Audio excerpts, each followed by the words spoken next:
ଯୋଉଦିନ କନ୍ୟା ଗୋଟି ଜନ୍ମ ହେବ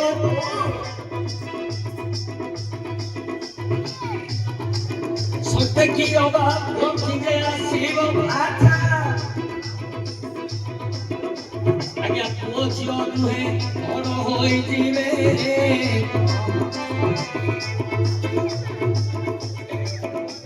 ଆଉ ପୁଅ ଝିଅ ନୁହେଁ ବଡ଼ ହୋଇଯିବେ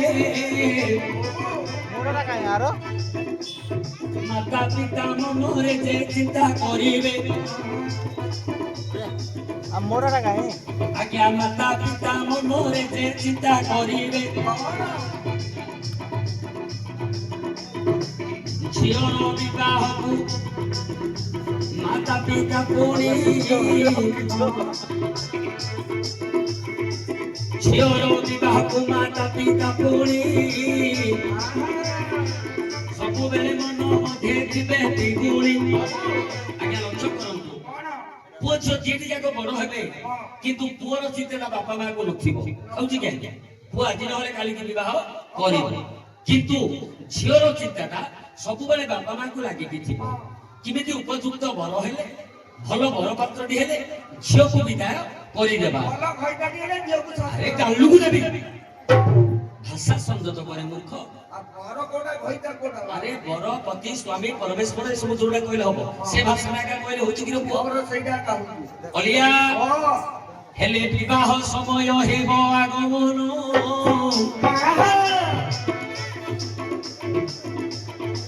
যদি ন বিবাহ যে কন্যা রতন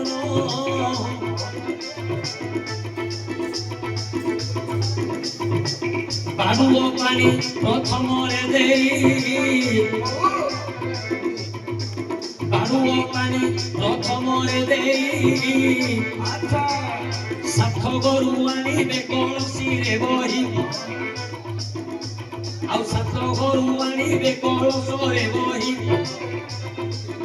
ଏବେ କନ୍ୟାକୁ ଦେବେ ଗାଧୋଇ ହେ ସୂର୍ଯ୍ୟ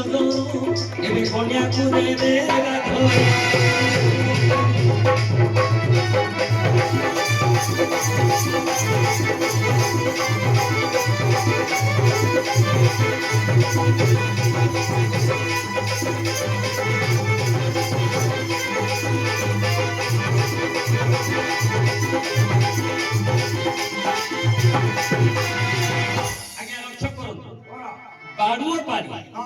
ବାଡୁଅ ପାଣିର ଆଜ୍ଞା ଦି ପ୍ରକାର ଅର୍ଥ ଆସେ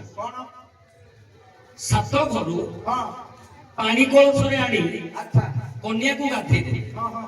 କାହିଁକି ଗାଧେଇ ଦେବେ ୟାର ଦି ପ୍ରକାର ଅର୍ଥ କଣ ନା ଗୋଟିଏ ଏ ପାଣି ଦ୍ୱାରା ତାର କୁମାରୀତ୍ୱ ଯିବ ତାର କୁମାରୀତ୍ୱ ଯିବ ସେ ଯୋଉ ବାପ ଘର ଝିଅ କୁମାରୀ ସେ କୁମାରୀତ୍ୱ ତାର ଗଲା ବାଡୁଅ ପାଣି ଫିଟିଲା ଦ୍ୱିତୀୟ କାରଣଟା କଣ ଆଜ୍ଞା ଏ ଯୋଉ ବାଡ କୋଉ ବାଡ ବାପ ଘର ବାଡଟା ପଡିଗଲା ସେ ପାଣିରେ ଯୋଉଦିନ ସେ ଗାଧେଇ ପକେଇଲା ବାପ ଘର ବାଡଟା ପଡିଗଲା ବାପ ଘର ଯୋଉ କଳୁଷ ସିଏ ସେଠେ ଛାଡିଦେଲା ବାପ ଘରେ ଥିବା ସମୟରେ ଯୋଉ କଳୁଷ ସିଏ ଓଢିଥିଲା ସେ ବାପ ଘର କଳସୁଟା ସିଏ ସେଦିନ ଛାଡିଦେଲା ଶେଷ ମୁଣ୍ଡିଆଟା ସିଏ ଘନିଷ୍ଠ ପାଖରେ ମାରିଦବ ବାଡୁଅ ପଡି ଗାଧେଇବା ପରେ ଆପଣ ମାନେ ଲକ୍ଷ୍ୟ କରିଥିବେ ଝିଅ ବାଡୁଆ ପାଣିରେ ସ୍ନାନ କରିବା ପରେ ମୁଣ୍ଡିଆଟା ଘନିଷ୍ଠ ପାଖରେ ଯେତେବେଳେ ମାରିବ ସେ ଦିନ ଠାରୁ ସେ ଇଷ୍ଟକୁ ଛାଡି ଦଉଛି ସେଇଠି ପଡି ଯାଉଛି ଇଏ ହେଲା ବାଡୁଅ ପାଣି ଆଜ୍ଞା ଚାଉଳ ଆଞ୍ଜୁଳିଏ ମାତା ଦେବ ଦେଇ ଚାଉଳ ଆଞ୍ଜୁଳିଏ ମାତା ଏବେ ଦେଇ ଆଞ୍ଜୁଳିରେ ତାର ଦୋର ଏବେ ନେଇ ଆଞ୍ଜୁଳିଏ ଏବେ ଦେବତାକୁ ନେଇ ସେଇ ଚାଉଳ ଥିବ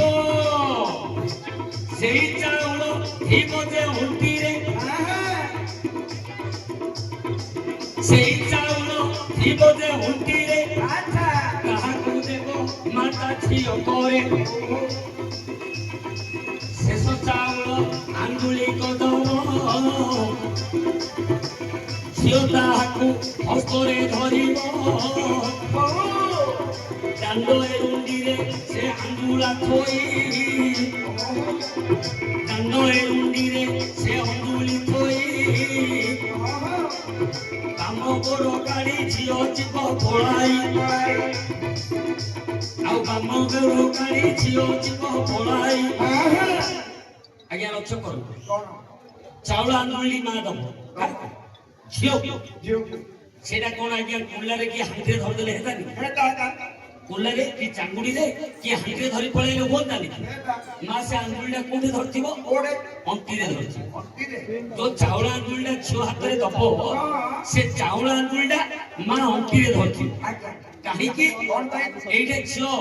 ଝିଅକୁ ମା ଜଣେଇ ଦଉଛି ଯେ ଝିଅ ଲୋ ଏଇଟା ହଉଛି ତୋର ବାପ ଘର ଶେଷ ଖାଦ୍ୟ এইটা তোর বাপ ঘর শেষ খাদ্য বাগুয়া পানি গাধেকি তো বার পকাই দেইছু এ শেষ আহার স্বরূপ তোর ছঞ্চা করি ধর যা চাউল আঙ্গুলটা সিয়ে অন্টিরু দব ঝিওকু অন্টিরু দব ঝিও করিব কোন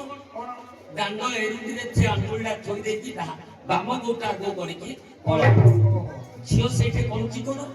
जो চাউল আঙ্গুলটা ধরুচি এইপটে যদি লক্ষ্য করিবা বারাণসীরে কোন দেই আসু দ্বারবন্ধরে রইলে গণেশ শুভমূর্তি অগ্রপূজ্য গণেশ তাঙ্ক মস্তকরে চাউল আন্দোলন লাগছো ঢালুছি সেইপটে যদি প্রেত উদ্ধারକୁ লক্ষ্য করিবা তাহলে যে চাউল আন্দোলনটা কাহিকি থই দউছি যে মা তু দেবা খাদ্য ଆଉ মতে লোড়া পড়িব ନାହିଁ মতে দেবা পাই ଆଉ କିଏ ଜଣେ ଅଛି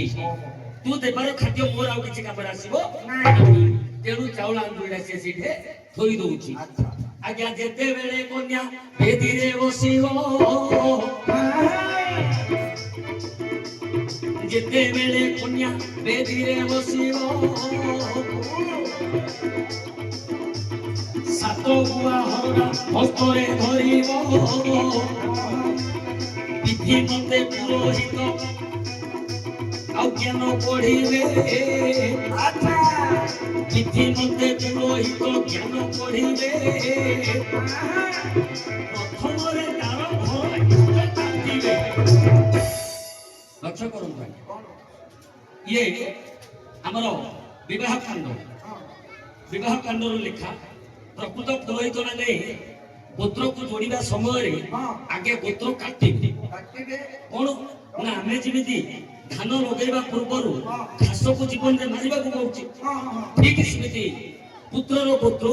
ଝିଅର ଗୋତ୍ର ମିଶେଇବା ସମୟରେ ଆଗେ ଝିଅର ଗୋତ୍ରଟାକୁ କାଟିଦେବେ ସେଇଠି ପିଣ୍ଡଟା କଟିଲା ଝିଅ ପିଣ୍ଡ ଆଉ ଦେଇପାରିବ ଯଦି ଦିଏ ଆଜିକାଲି ତ ଭାଇ ଯୁଗ ତ ଚାଲିଛି କଳି ଯିଏ ଯାହା ଭାବିଲେ ହଉଛି କିନ୍ତୁ ଗରୁଡ଼ ପୁରାଣ ଲେଖିଛି ଯଦି ପୁଅ ନାହିଁ ପୁତୁରା ଦେଇପାରିବ ପିଣ୍ଡ ଯଦି ପୁତୁରା ନାହିଁ ଭଣଜା ଦେଇପାରିବ ପିଣ୍ଡ ଭଣଜା ପରଗୋତ୍ର କିନ୍ତୁ ସେ ଦେଇପାରିବ ପିଣ୍ଡ ହେଲେ କନ୍ୟା ଦେଇପାରିବ ନାହିଁ କାହିଁକି ସେ ଘରୁ ପିଣ୍ଡଟାକୁ କାଟିକି ଆସିଛି ତେଣୁ ପର ଝିଅ ଘରକୁ ବୋହୂ ହେଇକି ଆଇବ ସିଏ ତା ଶ୍ୱଶୁର ଶାଶୁକୁ ଦରକାର ପଡ଼ିଲେ ଦେଇପାରିବ କିନ୍ତୁ ବାପା ମାଆକୁ ଆଉ ଦେଇପାରିବ ନାହିଁ ଘରୁ ସେ ବାହାରିବା ସମୟରେ ପିଣ୍ଡଟି ସିଏ କାଟିକି ଆସିଛି ପଇସା କାଟି ଆଜ୍ଞା ପଇସା ଦବ ନା ନାହିଁ ହଉ ତାଳି ଗୋଟେ ହେଇଯାଉ ପଇସା